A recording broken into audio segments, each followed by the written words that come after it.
Once I saw this guy on a bridge about to jump, and I said, "Don't do it!" He said, "Nobody loves me." I said, "God loves you. Do you believe in God?"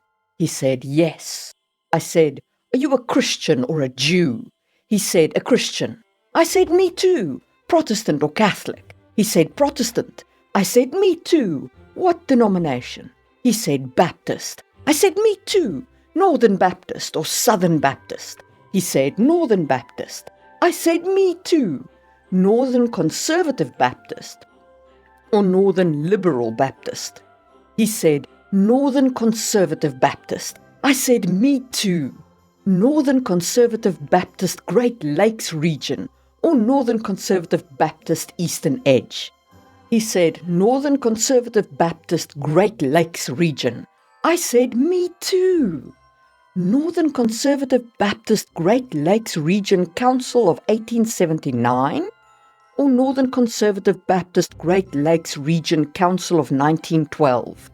He said, "Northern Conservative Baptist Great Lakes Region Council of 1912. I said, "Die, heretic," and pushed him over.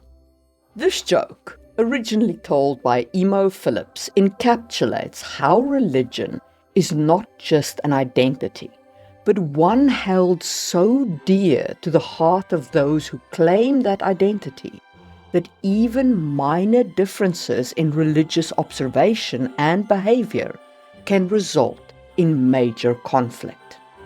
And since conflict is at the heart of storytelling, this is a critical element for world builders to understand. So today, let's wrap our mini-series on religion up by discussing religious observance, the hierarchy of religious leadership, and how you can use that conflict in your world. Welcome to World Building Blueprints with your host Marie Mullaney from Just in Time World Building. We're going to break today's topic down into a couple of major sections. We'll start by discussing sacred spaces and the practices, so where people enact their daily rituals and so on. Then we'll branch out to sacred texts and symbols, where they come from and how they can be used. That will lead us into the organizational structure of the religion, and finally, we'll discuss using religion as a means of generating conflict in a story. Okay, we have a lot to cover. So let's get cracking with sacred spaces and practices. When talking about religious practices, it's important to understand the difference between votive and creedal religions. A votive religion is focused on actions, rituals, offerings, and ceremonies as a way to engage with the divine, most often as a means of spiritual exchange. Faith in votive religions tends to be transactional. Followers offer sacrifices, prayers, or acts of devotion in exchange for divine favor or intervention. For example, sailors might throw food overboard to appease a sea god and ensure a safe voyage, or worshippers might leave offerings at a shrine to prevent floods caused by an angry river spirit. By contrast, a creedal religion is centered on the belief and adherence to a set of doctrines. Faith is defined by internal conviction rather than external actions. What you believe is more important than what you do, though behavior may still play a role. Creedal religions tend to be universalizing, meaning they seek to apply their truths universally, often through conversion or evangelism. They also tend to have moral absolutism because their belief system dictates a single, correct in their view, worldview. For example, in Protestant Christianity, faith in Jesus Christ is seen as the only path to salvation, which is a creedal stance. However, it should be noted that Protestantism is not uniformly creedal. Evangelical traditions emphasize personal faith, while others, like the Anglicans, maintain elaborate liturgical practices that are more votive in nature. And this brings us to an important point. Most religions are a hybrid of both votive and creedal. But knowing where your fictional religion falls on the spectrum can help define what matters most to its followers. Let's consider some real-world examples. Hinduism incorporates votive offerings, pujas, and creedal beliefs, karma and dharma. Catholic Christianity has rituals, sacraments, and theological creeds. And in fantasy, we can take an example from my world, Sangwheel Chronicles. The threesome order believes in the three gods, but more important than belief is how one lives according to the doctrine of balance. Followers must wear their Soa charms and thus openly declare their membership of the threesome order. The core teaching is that destruction and creation must be in balance, and the goddess maintains that balance. Adherents must admit to this faith. My religion leans more toward the creedal side, but still incorporates many votive elements. Okay, now that we understand this framework, let's talk about places of worship. Every religion has places where worship is conducted, where its rituals are enacted. These generally fall into three categories. You can have temples, which are large, often grand structures dedicated to housing deities and serving as central hubs for religious activities. These are more common in hierarchical religions than not. You can also have shrines, which are smaller, simpler structures or altars dedicated to a specific deity or spirit. They can be found in homes, along roads, or in natural settings. Shrines are often maintained by individuals and offer a more personal worship experience compared to the communal setting of a temple. And thirdly, you can have sacred sites. Natural or historical locations considered holy, such as groves, mountains, springs, or caves. These sites are revered either for their spiritual significance, mythological connections, or past religious structures. For example, in Islam, the Kaaba in Mecca is a sacred site where pilgrims circle the black stone as part of the Hajj. In Christianity, pilgrimage routes like the St. Olive's Way allow followers to walk the path of past saints. In pagan traditions, sacred groves or standing stones serve as sites of power. Your fictional religion can have none, one, two, or all three types of worship sites. When designing these sites, consider what is the cultural significance? How do these places fit into the broader society? What materials and styles reflect the society's resources and aesthetics? Who can enter these sites? Is it open to all or restricted to certain groups? Who keeps these sites running? Is there a formal religious order or is it community efforts? What happens at each site? Is there daily prayers? Are there annual festivals? Is it an initiation rite to go to a specific site? Also consider, do the shrines and temples compete or do they serve different purposes? And of course, always consider the fantasy elements. Are some of these sites connected to a metaphysical divine entity? Is there actual magical power available at any of these sites? Once you've defined your places of worship, you can start thinking about religious practices, because what happens at these sites is just as important as their existence. Daily, weekly, or monthly religious practices help maintain a personal connection to the divine, reinforces faith, and strengthens community bonds. These rituals provide structure and guidance, helping adherents of the religion live in accordance to their principles. And again, we have three types of regular rituals. The first is temple rituals, often large-scale structured events led by clergy, like weekly church services. Or you can have shrine rituals, which are smaller, more intimate acts of devotion, often performed by individuals or families. And lastly, you can have sacred site ceremonies, which would be special festivals or rituals tied to a particular location, like a solstice festival in a druidic grove. And don't forget the fantastical. In a fantasy setting, prayers and rituals might invoke magical blessings, divine protection, or even portals between realms. In Dungeons and Dragons, clerics pray daily to receive spells, and that is a religious ritual. Even mundane-seeming prayers can have supernatural effects in a world where gods are active forces. Religious practices also create narrative opportunities. Maybe a character's ritual is interrupted, sparking conflict, or a priest notices an anomaly in an offering, hinting at a deeper mystery, or a major prophecy is revealed at a sacred festival.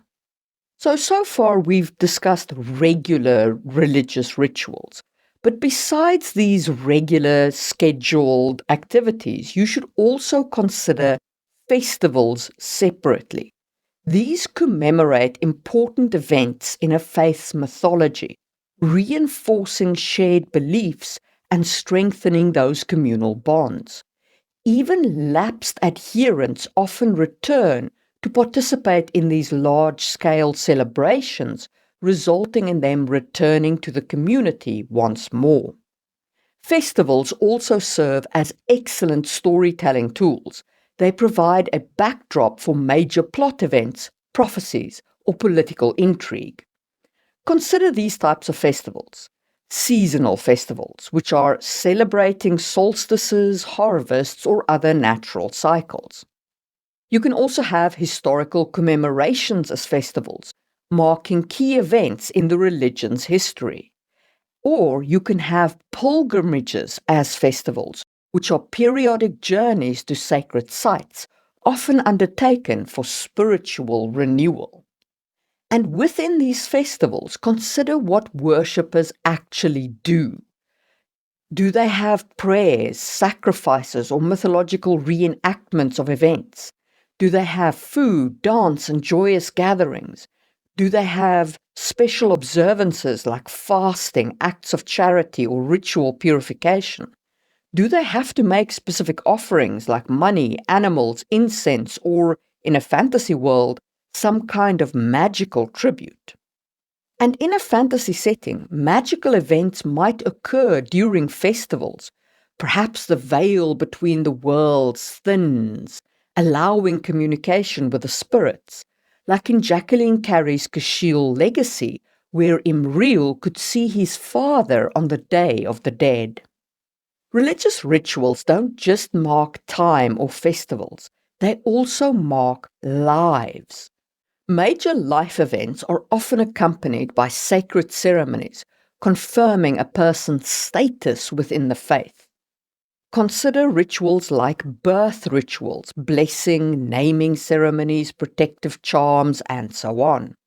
Or coming-of-age rites, where faith might be tested, or there could be a magical awakening or initiation into the mysteries of the faith. Also, of course, there's marriage ceremonies, which dictate sacred unions, divine oaths, or family alliances sworn in the presence of the god. And of course, there is death and funerary rites, which is your burial customs and any resurrection myths that exist within your religion. These moments offer fantastic opportunities for character development and world building. Maybe a protagonist has to complete a dangerous coming-of-age trial. Or a funeral could reveal a suspicious cause of death, leading to a mystery. And that brings us to the end of sacred sites and religious practices. Did I miss any important rituals? What unique religious customs have you created for your world? Let me know in the comments or send this podcast fan mail. Now, let's move on to the sacred texts and symbols. Sacred texts provide guidelines for rituals, moral codes, and theological teachings. They are recited during ceremonies, referenced for daily guidance, and studied for spiritual growth.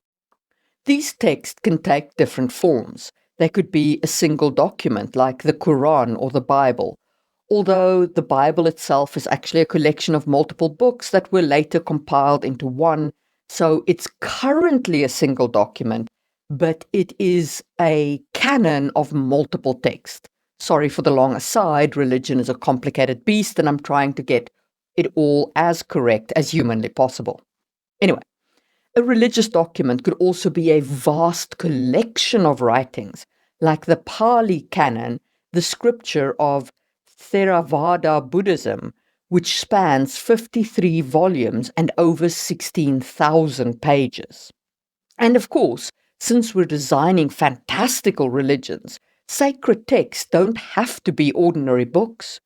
They could be books that physically change, so the words could shift based on divine will or magical conditions. They could also reveal hidden meanings accessible only through spiritual rituals. Or they could contain actual magic with hymns and prayers doubling as spells, prophecies, or divine commands. One key world-building decision is how your religion interprets its sacred texts. There are two primary models. The first is the authoritative interpretation. Religious leaders or clergy interpret the text, maintain orthodoxy, and enforce unifying beliefs. This centralizes religious power, making the clergy the gatekeepers of knowledge. An example of this is the Catholic Church, especially before the Reformation, where only the clergy had direct access to the scriptures and lay people relied on their teachings. This model reduces individual autonomy but strengthens institutional control over the doctrine. Your second model of scriptural interpretation is personal interpretation, where individuals read and interpret the text for themselves, fostering a direct relationship with the divine. This model encourages personal responsibility and allows for diverse understandings of the faith.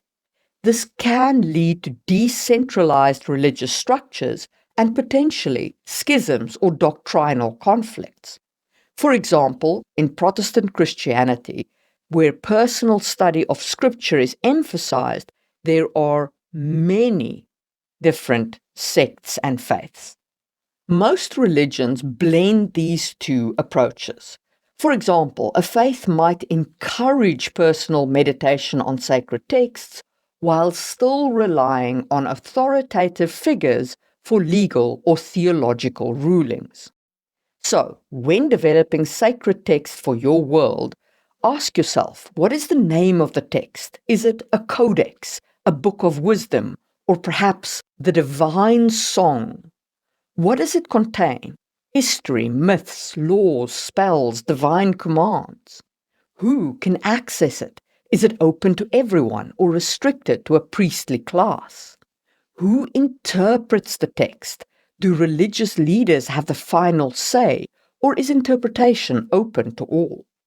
Are there any magical or fantastical properties to the text? Okay, now from the text we move naturally to symbols and sacred art, the visual language of faith. Religious symbols represent divine aspects and play a key role in rituals, serving as focal points for worship and meditation. They adorn temples, sacred artifacts, and personal items. In a fantasy setting, symbols can also have magical properties. Holy symbols might repel the undead, like in Dungeons and Dragons, or they could enhance rituals, acting as magical foci for divine power. I use my sower charms in this way in Sangwheel Chronicle. They might also change form, glowing in the presence of divine energy or responding to a believer's faith. Beyond symbols, religions often shape society's artistic expression. Many historical religions have been patrons of the arts, commissioning music, painting, statues, and grand architectural projects. So when designing your religion, consider who funds art: clergy, nobles, the faithful. How much art is permitted? Is it lavish and ornate like Catholic cathedrals, or minimalist and austere like Islamic calligraphy? What is considered sacred versus blasphemous? Are depictions of the divine allowed? Are certain colors, symbols, or artistic styles reserved for religious use? For example, in some faiths, music and chanting might be an essential part of worship, while in others, visual imagery might be forbidden in favor of abstract symbols. And here are your key questions for designing symbols and art. What does the religious symbols look like? Is it a geometric pattern, a divine creature, or a sacred plant? What role does it play? Is it used in rituals, worn as protection, or displayed in temples? Where does it come from? Why does the religion have this symbol? Does it have magical properties? Can it channel divine power? Can it act as a ward? How does the religion influence broader artistic culture? Does it inspire great cathedrals? Does it mandate iconoclasm? And with that, we've wrapped up sacred texts and symbols. We're moving along at a nice clip here. What unique sacred texts or religious symbols have you created for your world? Let me know in the comments, or send me fan mail if you're listening to this on voice only. Now, before we move on to the organizational structure of religion, give me a moment to tell you how you can get even more out of this podcast. If you're enjoying World Building Blueprints and want to dive deeper, members of the Just-in-Time World Building YouTube channel get exclusive access to the worksheets we discuss in every episode. All tiers of membership get access to worksheets, which helps define religions, cultures, economics, and more in your world. It's a great way to turn these ideas into actionable steps that will help you create great stories.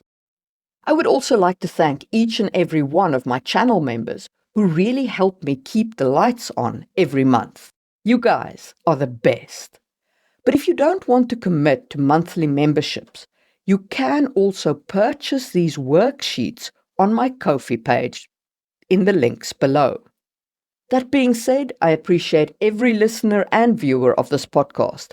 I would not have a channel at all if it wasn't for you, my audience. So thank you very much, all of you, for listening. And now, back to religious organizational structures. So this is where we define the structure of your religious organization. Who leads worship, who controls doctrine, and how authority is distributed. Your organization might be flat, like a tribal shaman with no hierarchy, or it might be highly structured, like a continent-spanning church. Use the parts of this section that make sense for your world and leave out the rest. Okay. Religious organizations can have a clear hierarchy, ranging from high priest and archbishops at the top to local priests and monks at the grassroots level. And each of these levels will have titles that reflect their status and roles. Let's consider some examples from religions in our world. So in Christianity and Catholicism, you have Father, Brother, Sister, or His Holiness for the Pope, His Excellency for the various cardinals. In Buddhism, you have Rinpoche, Lama, Bhikkhu. In Islam, you have Imam or Sheikh. Or in fantasy, you could have High Oracle, Keeper of the Flame, Voice of the Divine, and so on.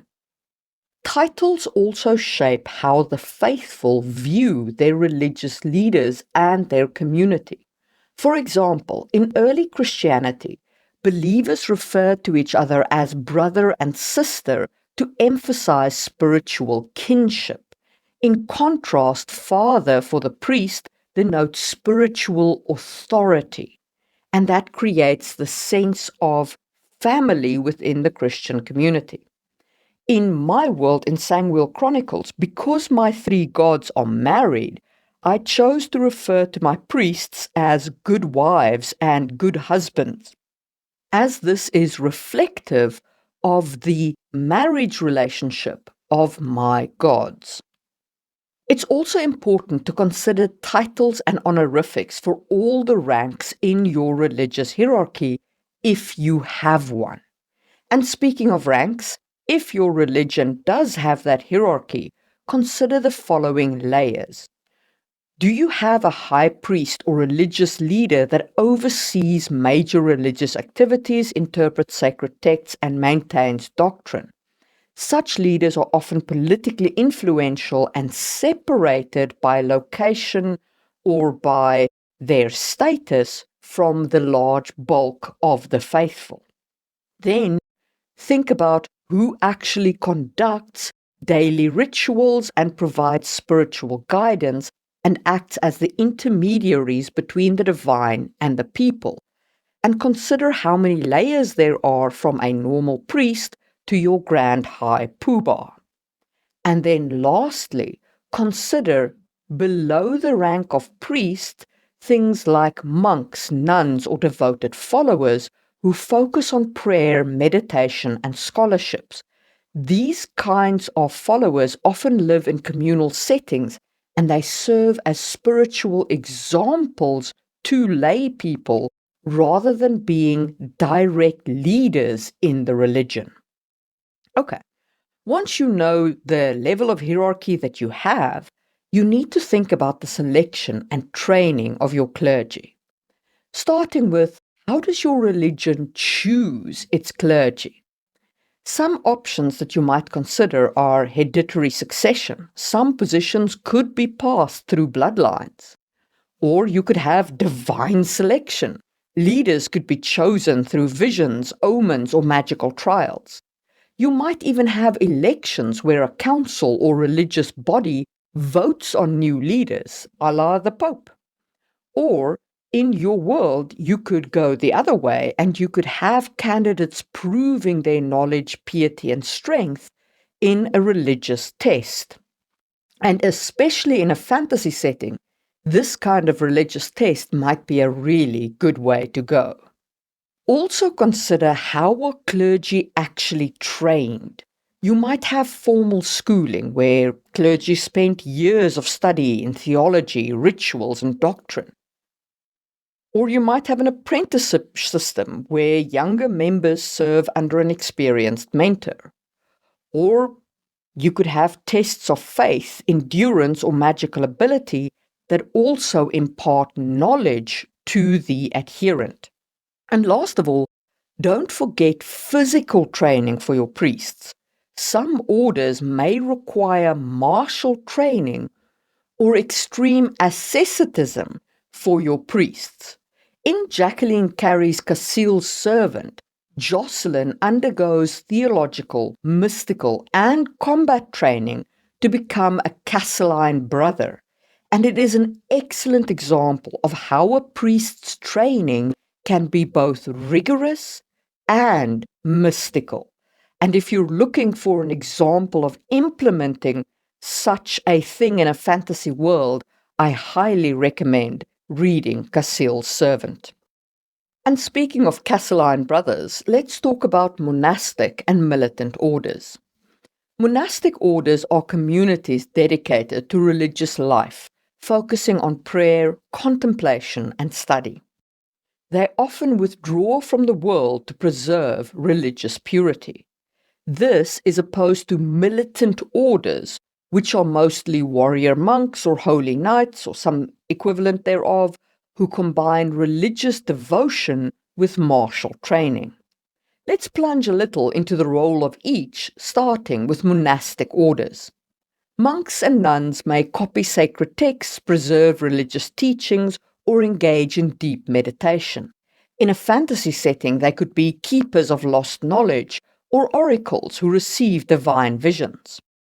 Militant orders, on the other hand, serve as defenders of the faith, with their duties split into protective, like guarding religious sites, artifacts, and followers, or offensive, engaging in holy wars, crusades, or missionary campaigns.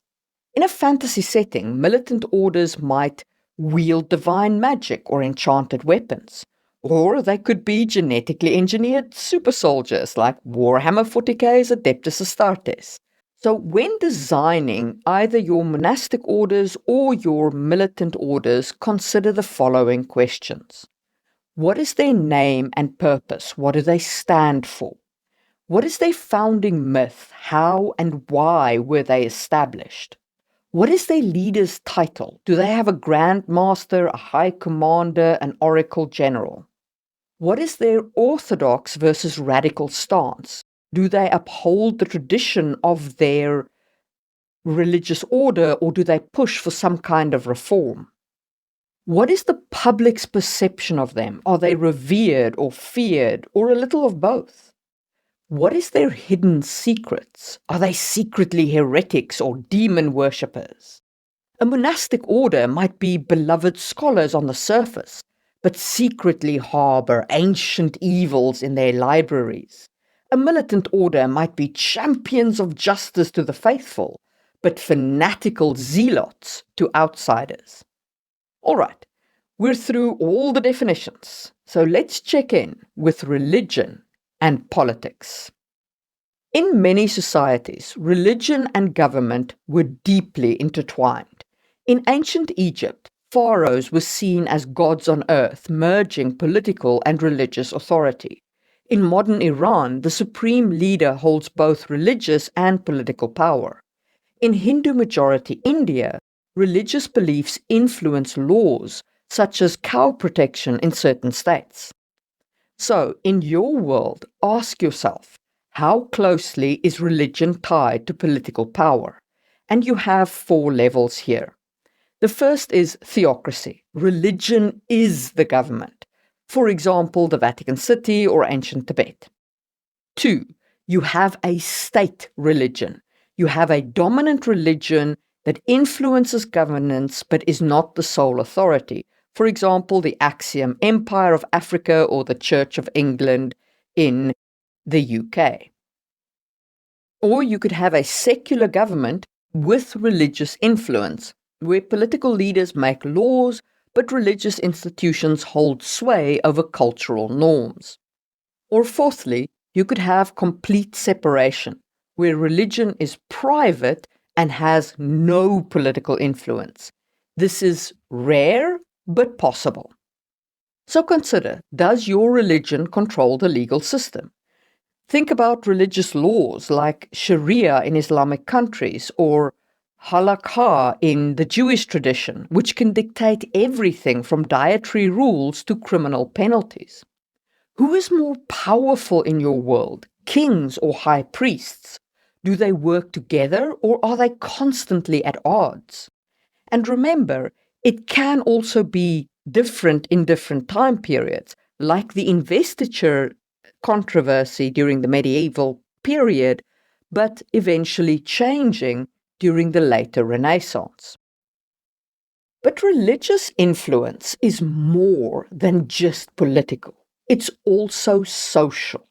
Consider how your religion shapes daily life, education, and social values through actions like education and charity. Many faiths establish schools, hospitals, and welfare programs. Buddhist monasteries in Thailand provide education. Catholic schools in Spain remain among the country's top institutions. The Islamic zakat ensures wealth redistribution to the poor, but the implementation does vary. Some states administer it, while in others it's voluntary or managed by religious institutions. I do want to mention on schools specifically, schools also means that the religion naturally spreads to the younger generation through education, thus ensuring the longevity of the religion. Okay, also consider your religion's impact on cultural norms. For example, in Japan, Shinto rituals influence the New Year celebrations, or in India, Hindu customs dictate vegetarianisms in many regions. So ask yourself, how does your religion shape daily life in your world? Does it influence fashion? Do priests have to wear specific robes? Do believers have to cover their hair? Does the religion dictate dietary restrictions like no pork, no beef, no alcohol, etc.? What is the religion's influence on marriage and family structure? What kind of religious structure do you prefer in your world? Do you lean towards highly hierarchical faiths or decentralized ones? Let me know in the comments. Okay, now that we've covered religious hierarchy, clergy, monastic and militant orders, political influence, and social impact, your religion is fully structured, but we're not quite done yet. Next, let's tackle religious conflicts, because where there's power, there's always struggle. Religions don't exist in a vacuum. They interact with sects, schisms, orders, and other religions, and broader cultural forces, sometimes harmoniously and sometimes violently. In this section, we'll explore internal religious conflicts such as schisms and sects, and external conflicts, interfaith tensions, cultural clashes, and ideological struggles. Let's start with internal conflicts like schisms and sects. Religious groups often experience internal divisions, leading to the formation of new factions. These schisms typically arise due to doctrinal disputes, such as differing interpretations of sacred texts or teachings, or cultural shifts, such as when the society changes, some members might embrace new values, while other members of the religion resists. Or even political influences can create such divisions when internal conflicts over leadership, governance, or religious authority spiral out of control. Let's check out some real-world examples. In Islam, after the Prophet Muhammad's death, Islam split into Sunni and Shia factions over leadership succession. In Buddhism, the religion divided into Theravada, which focuses on monastic discipline, and Mahayana, which emphasizes Bodhisattva's ideal, where enlightened beings postpone nirvana to help others and encourage lay people's participation in the religion. I might have butchered that name. If I did, I'm sorry. Christianity, of course, had the Protestant Reformation, which created a lasting divide between Catholics and Protestants, and even before that had divisions of orthodoxy with the Greek Orthodox Church and the Russian Orthodox Church and the Ethiopian Orthodox Church, and so on. Because religion is often deeply tied to personal identity, these divisions can become deeply emotional and hostile, as I referenced in the Emo joke from the start of this video. While that joke is funny, I laughed when I first heard it, it does reflect a very real phenomenon. Religious divisions can be some of the most bitter conflicts in history. So when designing schisms in your religion, ask yourself, what sects exists within the religion? What events led to their formation? How major is the schism? Is it a minor theological disagreement or an all-out religious civil war? How do sects differ in doctrine? Are they friendly, indifferent, or hostile to each other? And do any of the sects have hidden knowledge or secret teachings? And do they have any impact on the fantastical and magical elements of your world? But of course, religions don't just fight themselves. They also interact with other religions, political systems, and cultural identities. In our world, for example, we've had the Crusades, which is a famous series of war between Christians and Muslims over control of the holy sites in the Middle East.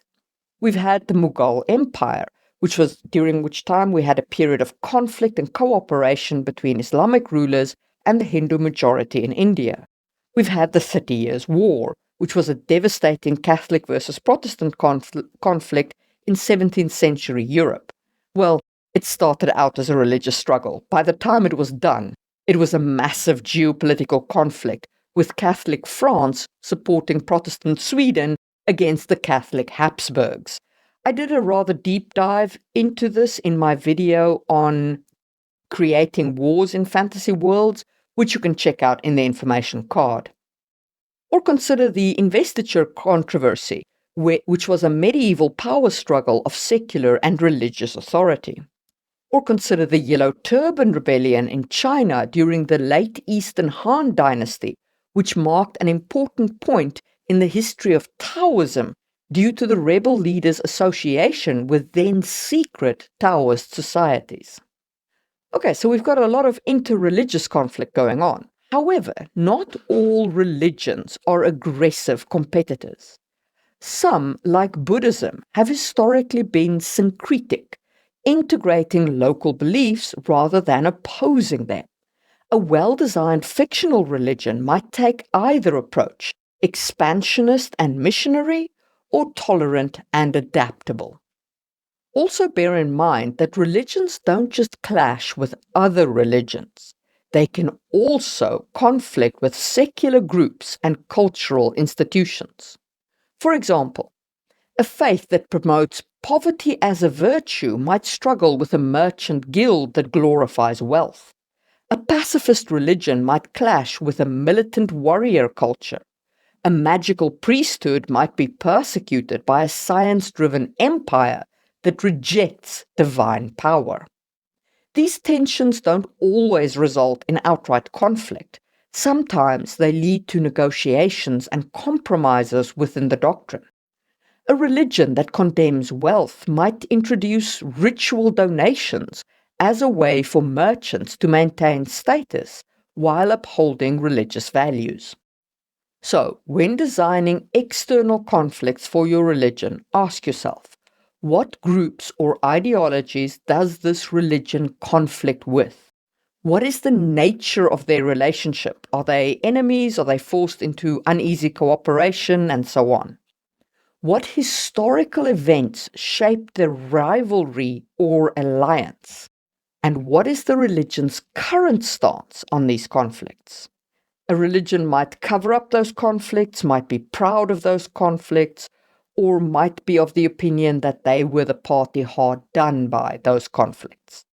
And with that, we've fully developed our religion, from its practices and symbols to its hierarchy and conflicts.